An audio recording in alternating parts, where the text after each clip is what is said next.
Civil services के online परीक्षा कार्यक्रम में आप सभी विद्यार्थियों का स्वागत है। मैं डॉक्टर सीलवंत सिंह, विज्ञान एवं प्रौद्योगिकी के अंतर्गत अंतरिक्ष प्रौद्योगिकी में आज हम लोग परिचर्चा करेंगे रिमोट सेंसिंग यानी सुदूर संवेदी तकनीक। तो सबसे पहले आपको समझना है कि रिमोट सेंसिंग जो टेक्नोलॉजी है ये हमारे सिविल सर्विसेज परीक्षा के लिए कितना इंपॉर्टेंट है। तो सबसे पहले आपको समझना है कि प्रीलिम्स एग्जामिनेशन में प्रीवियस यदि हम 10 वर्षों के क्वेश्चंस पेपर को देखें तो करीब करीब 8 से 9 क्वेश्चंस प्रीलिम्स में पूछे गए हैं ऑब्जेक्टिव टाइप के, और मुख्य परीक्षा की बातचीत करें तो 250 वर्ड्स और 150 वर्ड्स के करीब करीब जो है 6 क्वेश्चंस मुख्य परीक्षा में पूछे गए हैं, जिसमें प्रश्न पूछे गए हैं कि अंतरिक्ष प्रौद्योगिकी के पर भारत के सामाजिक आर्थिक प्रभाव की आलोचनात्मक परिचर्चा करनी या अंतरिक्ष प्रौद्योगिकी के प्रभाव और भविष्य में इसके एप्लीकेशन पर प्रकाश डालें। तो कुल मिलाकर आपको समझना है कि रिमोट सेंसिंग तकनीक को पढ़ने के लिए हम लोग 2 टॉपिक में देखेंगे। एक तो सबसे पहले चर्चा करेंगे इसके जनरल इंट्रोडक्शन की, दूसरा टॉपिक हम लोग पढ़ेंगे एप्लीकेशन की। अब आपको सबसे पहले यहां पर समझ लेना है कि अंतरिक्ष प्रौद्योगिकी में रिमोट सेंसिंग है क्या। आपको समझना है कि ये जैसे हमारी अर्थ है, ये हमारी पृथ्वी हो गई, और रिमोट सेंसिंग सैटेलाइट जो होते हैं उनका रोटेशन ऑलवेज आपको समझना है पोलर होता है, यानी ध्रुवीय होता है।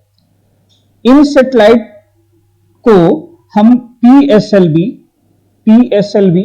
यानी पोलर सैटेलाइट लॉन्च व्हीकल ध्रुवीय उपग्रह प्रक्षेपण यान द्वारा प्रक्षेपित किया जाता है। भारत इन उपग्रहों के निर्माण और इन उपग्रहों में प्रक्षेपण में दोनों में आत्मनिर्भर है। न सिर्फ भारत अपने उपग्रहों को बनाता है और प्रक्षेपित कर लेता है, बल्कि दुनिया के विकसित देशों के सैटेलाइट को बनाने में और प्रक्षेपित करके भारत विदेशी मुद्रा भी प्राप्त करता है।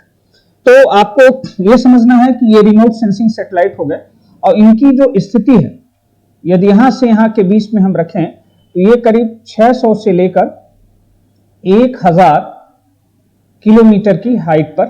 1000 किलोमीटर की ऊंचाई पर ये इसी तरह से पोलर रोटेट करते हैं। अब आपको समझना है कि ये जो स्थान है ये है सन, ये सूर्य है, और यहां पर आपके ये सैटेलाइट हो गए, यहां पर आपके उपग्रह। तो ये जो कक्षा होती है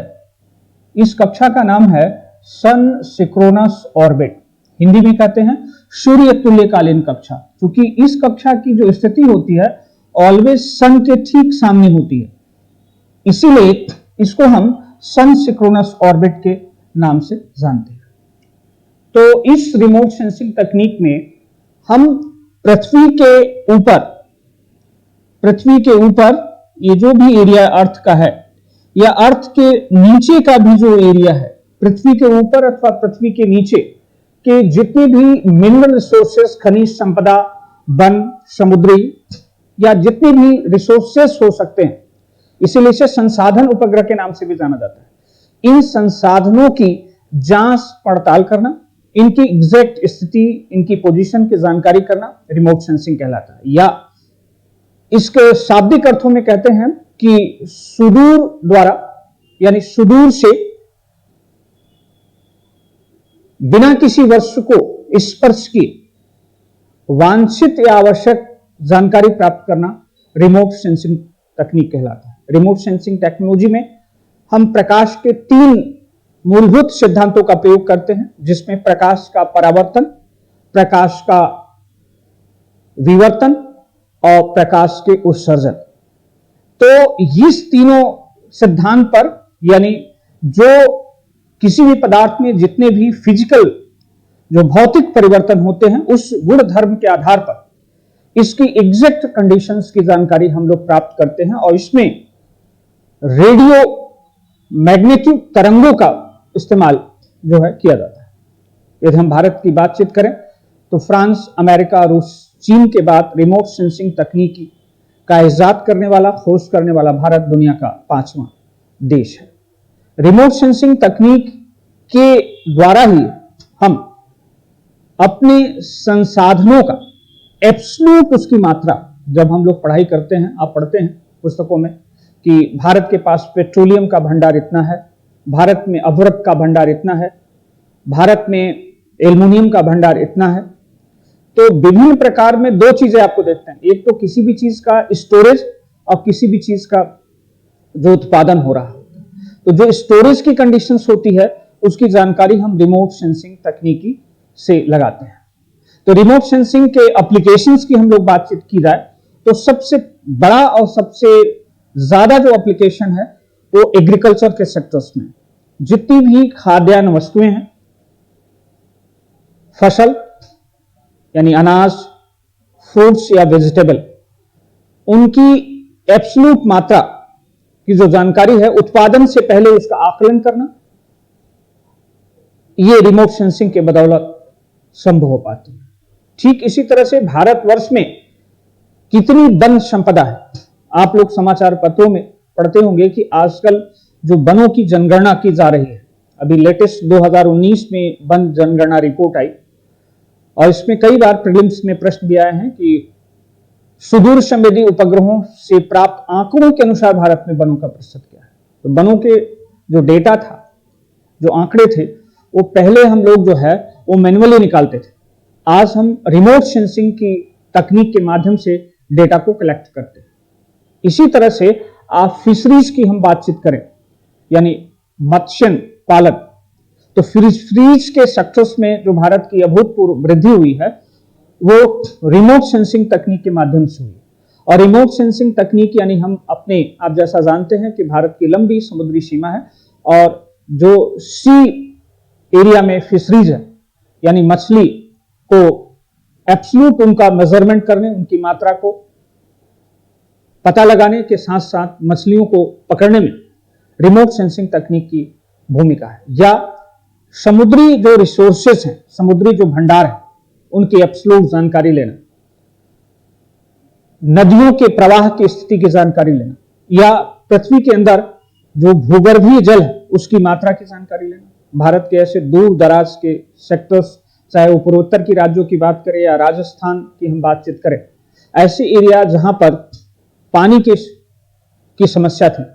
आज रिमोट सेंसिंग तकनीक से देखा गया कि यहां पर जल का विशाल भंडार मौजूद है और फिर उस जगह पर ड्रिलिंग किया गया और वहां पर आज सबमर्सिबल पंप लगा दिया गया और एग्जैक्टली उसकी मात्रा को हम लोगों ने कैलकुलेट करके और निकाल लिया कि जल यहां पर कुल इतने परसेंटेज में मौजूद है। तो यदि हम लोग बातचीत की जाए और भी सेक्टर्स में हम बातचीत करें तो चाहे वो ट्रांसपोर्टेशन की बातचीत करें, आज हम लोग जो है अपने ट्रांसपोर्टेशन के लिए चाहे हाईवेज का निर्माण जो करते हैं, ये चाहे हम लोग रेल ट्रैफिक की हम बातचीत करें, तो रेल ट्रैफिक, एयर ट्रैफिक के साथ साथ जो रोड की पूरी ट्रैफिक सिस्टम है उसको निगरानी करने में, उसको कंट्रोल करने में, उसको नियंत्रित करने में, उसे संचालित करने में रिमोट सेंसिंग तकनीक की भूमिका जो है वो बढ़ेगा। इसी तरह से यदि हम लोग बातचीत करते हैं वेदर फॉरकास्टिंग, मौसम भविष्यवाणी, तूफान, चक्रवात, मानसून का सही समय पर उसकी एब्सोल्यूट डेट का पता लगाना, तूफान की स्थिति की जानकारी लेना, ये सब यानी मौसम संबंधी भविष्यवाणी जितनी भी हम डेटा आज कलेक्ट कर पा रहे हैं वो रिमोट सेंसिंग तकनीक की बदौलत संभव है। रिमोट सेंसिंग तकनीक से भारत न सिर्फ अपने डेटा को कलेक्ट कर रहा है बल्कि दूसरे देश के लिए भी मौसम संबंधी भविष्यवाणी उपलब्ध करा रहा है। इसी तरह से यदि हम लोग बात करें तो मौसम में यदि हम लोग उसमें बातचीत करते हैं तो कुल मिलाकर के आप इसमें एक बहुत महत्वपूर्ण चीज छूटती है जिसमें बात होती है कार्टोग्राफी यानी मानचित्रण। आज भारत ने कार्टोसेट सैटेलाइट एक प्रोग्राम शुरू किया है जिसमें कुल 7 सैटेलाइट छोड़े जा चुके हैं। इन सैटेलाइट के माध्यम से भारत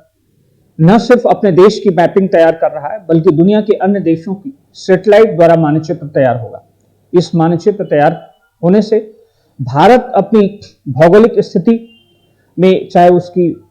भौतिक स्थिति हो या नहरों की स्थिति, नदियों की स्थिति या नगरों की स्थिति का मेजरमेंट करेगा और साथ ही साथ जनसंख्या जो प्रत्येक 10 वर्ष में होती है उसके भी डेटा को उपलब्ध कराएगा। इसी तरह से भारत रिमोट सेंसिंग की ही तरह से नेविगेशन प्रणाली में इसका प्रयोग किया जाता है। नेविगेशन प्रणाली यानी किसी भी व्यक्ति की या किसी भी स्थान पर उसकी एग्जैक्ट पोजिशनिंग लेना, जिसको हम लोग नेविगेशन सिस्टम कहते हैं, इसका भी प्रयोग लगातार रिमोट सेंसिंग के माध्यम से बढ़ रहा है। तो रिमोट सेंसिंग तकनीकी के एप्लीकेशन वर्तमान समय में हम इन सेक्टर्स में कर रहे हैं। आने वाले समय में रिमोट सेंसिंग की तकनीक का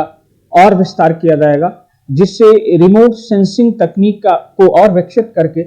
हम पृथ्वी के संसाधनों की और बारीकी और गहराई के साथ इसका पता लगाएंगे। तो इस टॉपिक में यहीं तक, और फिर अगले टॉपिक में हम लोग आपसे मिलेंगे। और ओके, थैंक यू।